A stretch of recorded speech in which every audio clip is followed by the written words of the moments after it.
Why God exists. On this earth, there are so many questions left unanswered. What is our purpose? What is after death?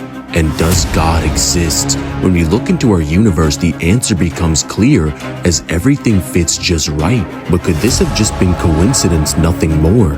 Could everything we know be a product of chance? To put it into perspective, the chance of the universe being born by chance, imagine an archer standing at the edge of the observable universe, a boundary 46 billion light years away in every direction. Now picture a target floating in the opposite direction of the cosmos, a single proton, smaller than a trillionth of a centimeter. He fires and the arrow must pass through voids larger than superclusters weave between dark matter, pass through galaxies without hitting a single star, slip through planetary systems without touching a single speck of dust, cross nebula without being deflected by charged gas, survive black holes' gravity, maintain a perfect trajectory through 10 billion galaxies, and finally land dead center in that one proton 1 million times in a row. The probability of that happening is so low that it's regarded as zero, a 0% chance. But that's what it really is. There must be a better explanation, right? In our reality, change exists, or what philosophers call motion. And I don't mean physical movement, I mean the idea that something has the potential to be a certain way, and then that potential becomes actualized. Take water, for example. Water has the potential to become ice, but water isn't going to freeze on its own just because it has potential. For it to actually become ice, something must actualize that potential, like cold temperature.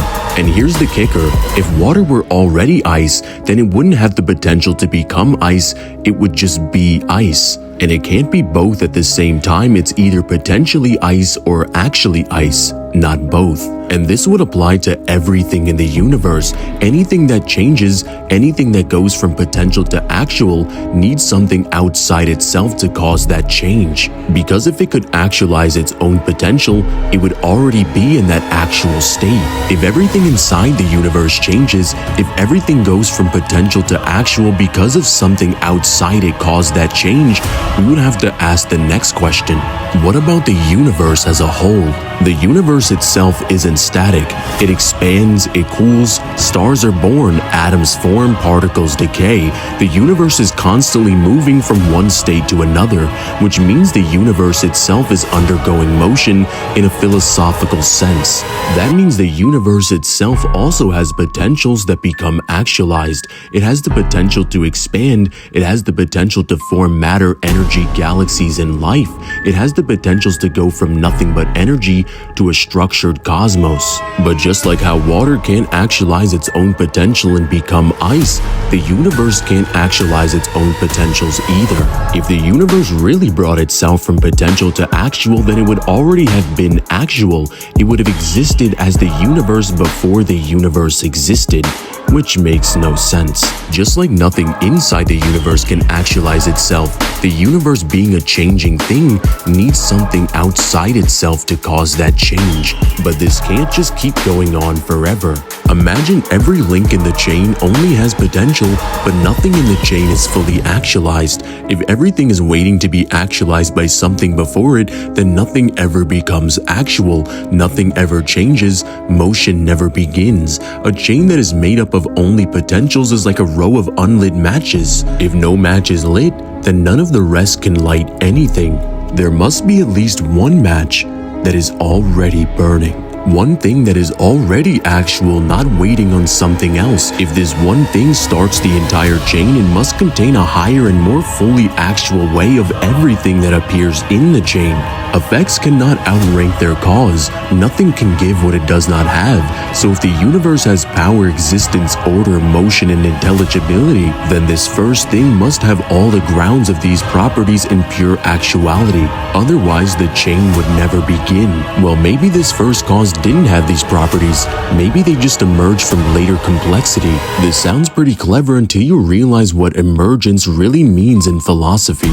Even if a property is emergent, like life emerging from non-living matter or consciousness emerging from neurons, the first cause must still contain the power for these emergence to be even possible. Otherwise, emergence is magic. You can get a flame from logs and friction, but the wood itself must contain the potential for fire, and friction must contain the actual power to ignite it. If neither had any grounding for fire, then fire would never emerge. Emergence doesn't free you from necessary causation. It just describes the process where properties become actualized under the right conditions. And guess what? These conditions still require a source capable of actualizing them. So this one thing exists outside of space, time, and matter, and is the thing that caused them to exist. Power is the ability to actualize potentials. Everything in the universe has limited power. Stars burn out, planets die, people weaken, energy runs out, forces diminish. But for this one thing, it has no potential. It can't gain or lose power. It can't be limited by anything outside itself. It is the source of all actualization. Therefore, its power is not one power among many, but the very grounding of all power. Something that is pure actuality has no unrealized potentials, so its ability to actualize is unlimited. The universe contains mathematics, structure, logic, information, symmetry, and order, and of course minds capable of knowing. None of these can arise from a cause that is unintelligible, irrational, chaotic, and purely random. Emergent explanations don't escape this. Emergence itself relies on intelligible laws. If the chain contains intelligibility, and this one thing must contain all chain properties in a higher actual way, then the first cause must contain all the grounding of truth, the grounding for all logical relations, the grounding of all information, the grounding of every possible form of knowledge. This doesn't mean that this one thing learns. Learning is the movement from potential to actual, and the first cause has no potential, so its knowledge must be total, complete, immediate, and fully actual. This part is subtle but devastating. Evil is not a thing. It is the lack, the privation, a missing of good. For example, blindness is not a thing. It is the absence of sight. Decay is not a thing. It's the absence of order. Injustice isn't a thing. It's the absence of righteousness. But this one thing is pure actuality, which means it contains no potentials, no lacks, no deficiencies, no privations. Evil is just a deficiency. A being with no deficiencies is maximally good. In the end, when you trace every motion back to its source, when you peel away every layer of potential stacked on top of potential, when you follow every spark of existence into the flame that ignited it, you arrive at something unlike anything inside the universe, a reality that doesn't move because it is the cause of motion, a reality that doesn't learn because it's the ground of all knowledge, a reality that isn't located anywhere because its presence holds every point of space, a reality that contains no weaknesses, no lacks, no imperfections, because all imperfection is born from potential, and this reality has none.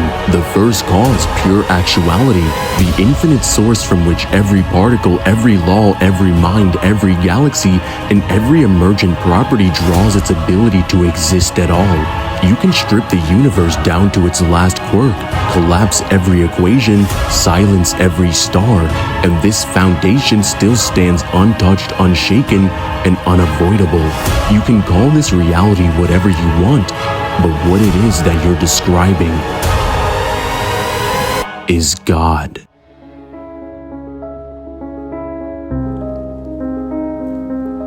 What's up guys, it's Divine. If you guys enjoyed this video, make sure you guys like and subscribe and hit that notification bell so you never miss an upload. And if you want to sponsor a video just like this one, I have my Cash App linked in the description where you can sponsor your very own video.